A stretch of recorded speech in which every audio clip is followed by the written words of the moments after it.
तुमरी चाही में प्रभु है मेरा कल्याण, मेरी चाही मत करो मैं मूर्ख नादान। ये जो मैंने अभी लाइन बोली ना, ये लाइन का बहुत ही ज़्यादा एक मीनिंग निकल के आता है कि भगवान पे विश्वास, भगवान की रज़ा में राज़ी रहना, ये एक मनुष्य को गांठ बांध लेनी चाहिए कि उसे जो भगवान जैसे जिसमें रखे उसे उसमें राज़ी रहना चाहिए।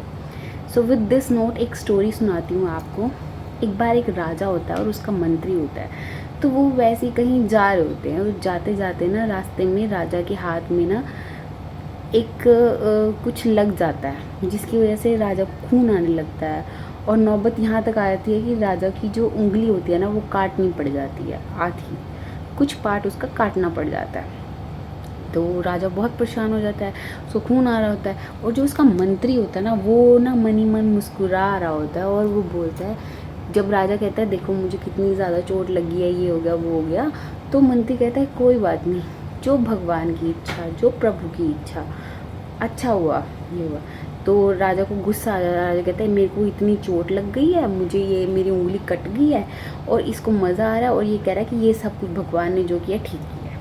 तो राजा गुस्से गुस्से में क्या करता है, उस मंत्री को ना निकाल देता है। कहता है तुम जाओ, तुम अपने रास्ते जाओ, तुम्हारी दोस्ती से तो अच्छा है कि मैं खुद ही अकेला ही चला जाऊँगा, अकेला ही रह जाता हूँ।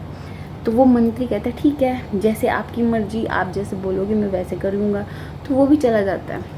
तो जैसे ही वो जब जाता है ना, तो जो राजा है वो अकेले ही रास्ता तय करने लग जाता है। घूमते घूमते घूमते घूमते वो किसी और राज्य में चला जाता है। तो जब वहाँ जाता है ना, वहाँ कुछ लोग ना देवी के ऊपर बलि चढ़ा रहे होते हैं। बलि किसकी चाहिए होती है, उन्हें पुरुष की बलि चाहिए होती है। तो ढूंढते ढूंढते उन्हें राजा मिल जाता है। राजा की अब कंडीशन भी अच्छी नहीं थी, तो उन्हें पता ही नहीं था कि राजा है या क्या है।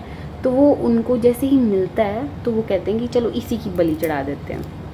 अगले दिन राजा की बलि चढ़नी होती है देवी के आगे और वो कहते हैं कि देवी प्रसन्न हो जाएगी, पुरुष की बलि चढ़ाई है हमने, ठीक है।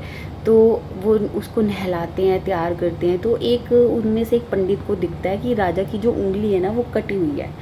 और ये रूल होता है कि अगर किसी पर्सन की उंगली कटी हुई है या उसका कोई भी पार्ट खराब है या कुछ है तो उसकी बलि नहीं चढ़ाई जाती। तो वो बोलता है, पंडित जो होता है वो कहता है नहीं इसकी बलि नहीं चढ़ेगी। तो वो उसको राजा को छोड़कर भेज देते हैं। अपने राज्य में वापस आ रहा होता है और उस मन ही मन में सोच रहा होता है कि मेरे मंत्री ने कितनी सही बात कही थी कि भगवान जो करते हैं ना वो अच्छे के लिए करते हैं, भले के लिए करते हैं हमारे। तो जैसे ही वो होता है, वो ढूंढता है मंत्री को, कहता है वो तो बहुत अच्छा मंत्री था, मैंने उसे बाहर निकाल दिया। तो एक वो देखता है कि एक छोटी सी कुटिया में ना वो मंत्री बैठा होता है। वो उसको अपने साथ लेकर राज्य में आता है।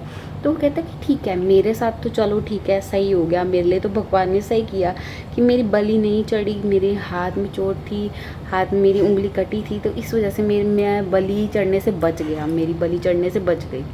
लेकिन मैंने तो तुम्हें अपने कक्ष से निकाल दिया था, अपने राज्य से निकाल दिया था, तो इसमें तुम्हारा क्या भला हुआ।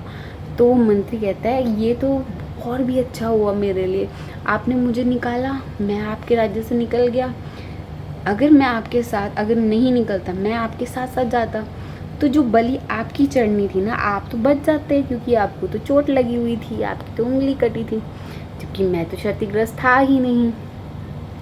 तो बलि किसकी चढ़ती, मेरी चढ़ती। तो ये भगवान ने और भी अच्छा किया कि मुझे आपके राज्य से ही निकाल दिया। So the moral of the story is कि भगवान जो करते हैं अच्छे के लिए करते हैं। फॉर द टाइम बिंग वो दुख आता है और उसके बाद वो सब कुछ सही भी हो जाता है।